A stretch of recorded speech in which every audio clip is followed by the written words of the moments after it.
शिक्षण संस्थान के परिसर में शराब का अड्डा है, लेकिन प्रबंधन दम चुप्पी साधे हुए है।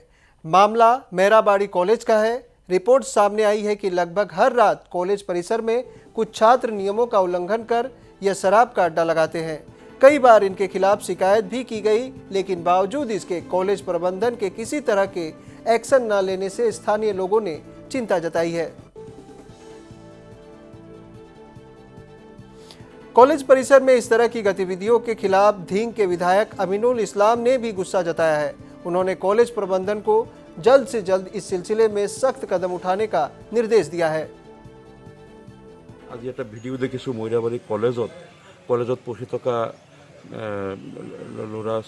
ল'ৰাবিলাকে ইউনিয়ন বডিৰ অফিচত তাতো মদ্যপান কৰি থকাৰ নিচিনা এটা ভিডিঅ' আমি দেখিছোঁ। কলেজৰ ভিতৰত যদি এনে ধৰণৰ আজি মদ সোমাইছে, কাইলৈ ড্ৰাগছ চোৰাং, তেতিয়া ছাত্ৰৰ মাজত আকৌ ড্ৰাগছ বেচা কিনাও হ'ব কাইলৈ, মানে তলে তলে। গতিকে এই ধৰণৰ কঠোৰ অনুশাসনমূলক ব্যৱস্থাৰে কলেজ যি ছাত্ৰ ছাত্ৰীসকলক নিয়ন্ত্ৰণ কৰা হোক, আৰু যাতে কলেজৰ ভিতৰত এনেধৰণৰ অসামাজিক কাৰ্যকলাপ, মদ, ভাং, ড্ৰাগছ, চোৰাং, জুৱা, এইবিলাক কোনো ধৰণৰ অসামাজিক কাম কাজ যাতে কলেজৰ চৌহদৰ ভিতৰত আৰু ভৱিষ্যতে হ'ব নোৱাৰে, তাৰ কাৰণে কলেজ কৰ্তৃপক্ষক মই প্ৰিন্সিপালকো জনাম, আৰু এইটো কঠোৰ পদক্ষেপ সকলোৱে ল'ব লাগিব।